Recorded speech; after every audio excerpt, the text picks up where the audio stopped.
Olá! Hoje nossa exploração vai fundo numa questão fundamental. Como o tempo é visto na perspectiva islâmica? A gente se baseou num sermão, uma hutba, sabe? Aquele discurso importante das sextas-feiras que encontramos online. Exato. E o interessante é que essa fonte não trata o tempo só como, sei lá, minutos e horas. É mais profundo. Vê o tempo como a essência da vida. Uhum. Quase como um capital, entende? Algo pelo qual a gente vai ter que prestar contas. É, um capital mesmo. Então, a ideia aqui é tentar desempacotar o que esse sermão ensina sobre o valor disso e como, deveríamos usar esse tempo. A mensagem central é bem impactante, né? O tempo como o bem mais valioso que a gente tem. Sem dúvida. Perder tempo, então, seria como perder a própria vida, as oportunidades. Isso. A fonte até faz uma comparação interessante, né?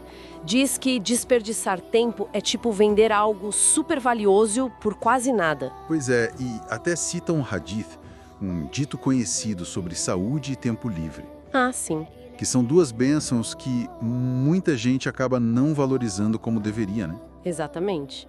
E essa ideia de capital leva direto para outra coisa importante que o sermão bate na tecla. A responsabilidade, né? Isso, a responsabilidade. O sermão diz que, num acerto de contas final, todo mundo vai ser questionado sobre coisas bem específicas. Uhum. Não é genérico. Perguntas tipo, como você gastou sua vida?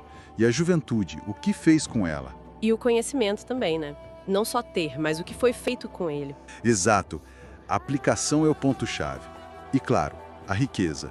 Como ganhou e como gastou. Nossa, é bem abrangente mesmo. Parece que, cada pedacinho da vida entra nessa contabilidade do tempo. Totalmente. E por isso a fonte critica tanto a ociosidade, né? O tempo jogado fora. Fala especificamente dessas distrações de hoje em dia. Celular para ficar vendo coisa proibida, conversa fiada. Sim, é uma crítica bem direta. Tem até uma citação forte, acho que de Abdullah ibn Mas'ud. Ah, um companheiro importante do profeta. Isso. Ele dizia que detestava ver alguém parado sem fazer nada útil, nem para o mundo, nem para a alma, digamos assim. Pois é. Essa visão não dá muita margem para só deixar o tempo passar, né? Não mesmo. O que se valoriza é o contrário. O sermão cita o Hassan al-Basri, Outra figura histórica importante. que dizia ter conhecido gente que cuidava mais do tempo do que outros cuidam do dinheiro. Uau, forte isso. Reforça a ideia de que usar o tempo bem é um sinal positivo, de favor divino, talvez. E o desperdício, bom, pode ser o contrário. Tá, e como seria esse uso consciente na prática, segundo o sermão? O que ele recomenda? Basicamente, focar em algumas áreas. A primeira é a espiritual, claro. As orações nos horários, ler o Alcorão, lembrar de Deus, o dzikr, né? Isso, dzikr. Mas também tem os deveres sociais e familiares. Cuidar da família, trabalhar, ajudar quem precisa, coisas do dia a dia. Exatamente. E tem um ponto que achei muito interessante que conecta tudo isso. A intenção. A intenção por trás das ações. Sim, o sermão fala que até coisas comuns, tipo dormir ou a relação entre marido e mulher, podem contar como adoração se a intenção for correta.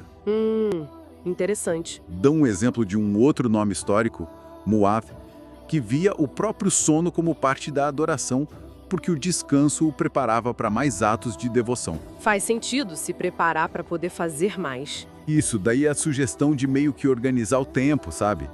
Ter blocos para cada coisa. Adoração, família, trabalho, descanso. Parece uma abordagem bem pé no chão pro cotidiano, né? Organizar mesmo. Sim, e essa organização, essa responsabilidade individual, não fica só no pessoal. A fonte conecta isso com o bem-estar da comunidade toda. Como assim? Cita aquele princípio do Alcorão. Deus não muda a condição de um povo até que ele mude o que há em si mesmo. Ah, sim, conheço essa passagem. A ideia ali é que a melhora da comunidade começa com cada um usando bem o próprio tempo. Entendi. O individual impactando o coletivo. Exato. E isso leva a um chamado final por ações concretas. Manter as orações, claro, mas também evitar fofoca, calúnia, especialmente contra pessoas de saber, né? Falar o bem, não ficar espalhando rumor. Tudo isso entra no bom uso do tempo. Faz todo sentido.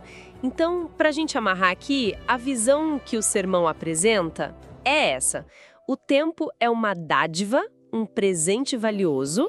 E uma baita responsabilidade. Isso, uma responsabilidade pessoal intransferível.